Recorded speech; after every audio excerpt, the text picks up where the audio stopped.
Dans cette vidéo, nous allons parler de comment gagner sur le pré-marché en prenant l'exemple du projet MMFI. Ça fait déjà un petit moment que beaucoup d'entre vous me demandent d'expliquer ce que c'est le pré-marché et comment y gagner. Prenons par exemple le pré-marché sur la plateforme BitGet. Pour ceux qui cela intéresse, je laisserai le lien avec les bonus et la remise sur les frais de transaction lors de l'inscription sous la vidéo. L'idée principale du pré-marché est de pouvoir acheter ou vendre des tokens avant leur cotation officielle avec l'obligation de les échanger à un prix fixé juste après cette cotation. Par exemple, j'ai vendu ces tokens à un prix 1,4 centimes chacun et dès qu'ils commencent à être tradés, je devrais en avoir la quantité nécessaire pour finaliser cette vente. Comme vous l'avez compris, si le prix du marché à ce moment-là est inférieur, j'aurai un profit. Et s'il est supérieur, je subirai une perte. Donc si le prix sera inférieur à celui auquel j'ai vendu sur le pré-marché, par exemple à 1 centime, alors je vais récupérer la différence de 0,4 centimes par token. Allons dans le menu principal de la plateforme. Cliquons sur l'onglet plus, puis sur le bouton du pré-marché. Ici, vous verrez la liste des crypto-monnaies disponibles avant le listing officiel. Dans notre cas, j'ai choisi le projet MMFI. Maintenant, vous voyez le terminal de trading avec deux onglets principaux, acheter et vendre. Je vous recommande de trader les tokens MMFI et non pas de USDT. Ici, vous pouvez utiliser des ordres existants ou créer les vôtres. La différence est qu'avec les ordres existants, l'exécution est immédiate, bien que le prix puisse être légèrement différent de celui que vous souhaitiez. Dans tous les cas, vous allez payer une commission de 2,5% pour les preneurs et les créateurs d'ordres. Je suis d'accord, 2,5% c'est beaucoup, mais les profits sont également supérieurs à ceux du trading ordinaire. Par exemple, si je veux vendre tout de suite, je clique sur vendre, sélectionne les tokens MMFI et appuie sur vendre. Un menu s'ouvre pour indiquer la quantité que vous souhaitez vendre. Puis il me reste à confirmer. Même si je ne dispose pas encore de ces tokens, je compte de les racheter dans les 12 premières heures après le listing, espérant un prix inférieur à celui auquel j'ai vendu sur le pré-marché pour récupérer mon profit. Dans mon exemple, j'ai déjà vendu un certain nombre de tokens MMFI à 1,4 centimes pour un total de 400 $.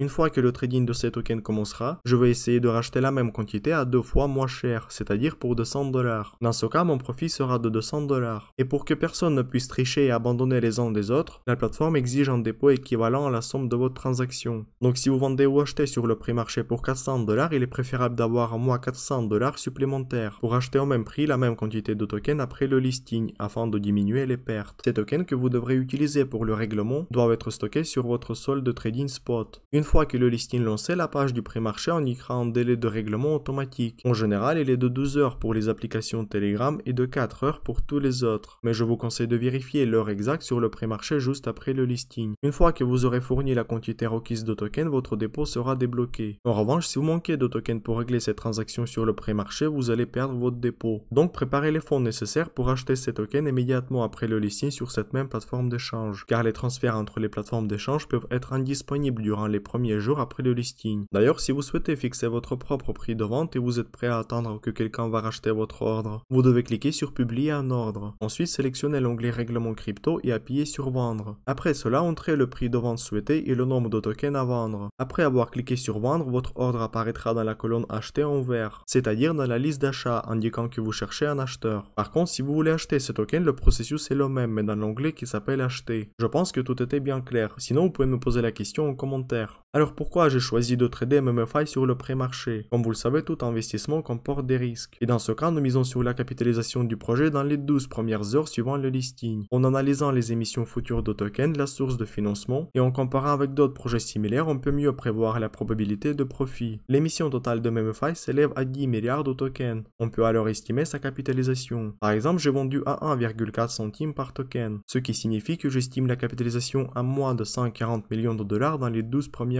heures. Pourquoi est-ce que je pense que sa capitalisation sera inférieure à 140 millions? Par exemple, sur la même plateforme BitGet, la capitalisation de projets similaires au cours des 12 premières heures suivant leur listing était la suivante. Le projet X-Empire était évalué à 60 millions de dollars avec 75% d'émissions distribuées. Le projet Cats à 50 millions avec seulement 30% de tokens distribués. Or, projet MMFI prévoit de distribuer 90% de son émission dès le début. Deux facteurs influenceront cette distribution: le nombre total de tokens et les donations. Cela signifie qu'une fois listée, la capitalisation pourrait être bien inférieure à 140 millions de dollars. Je pense qu'elle pourrait se situer entre 50 et 70 millions de dollars, soit un profit d'environ 50% de la somme que nous avons investie sur le pré-marché. Mais comment ce projet a-t-il été financé? Est-ce que ce projet a des moyens pour acheter ce token pendant le listing? Les principales sources de revenus de l'application MMFI sont les donations et la publicité. En résumé, depuis le lancement de l'application, les développeurs ont réussi à récolter jusqu'à 15 millions de dollars. Étant donné que l'intégralité de l'émission sera mise en circulation le premier jour et que les projets similaires Cats et X-Empire ont eu la capitalisation de 60 millions de dollars, je pense que la capitalisation de MMFI sera similaire, voire inférieure. D'ailleurs, je me pose la question, quel est l'avenir de MemeFi après le listing? Personnellement, je ne vois pas d'utilité particulière pour ces tokens, si ce n'est de les vendre le plus vite possible pour récupérer des profits. Tous ces éléments m'ont conduit à conclure que la capitalisation de MemeFi pourrait être inférieure à 140 millions de dollars, d'où l'opportunité de profit. Mon seul regret de ne pas avoir vendu plus de tokens à l'ancien prix, mais si le prix sur le pré-marché remonte, je vendrai encore plus. Les amis, je partagerai toutes ces informations sur ma chaîne Telegram. Merci pour votre abonnement et like. Bye bye.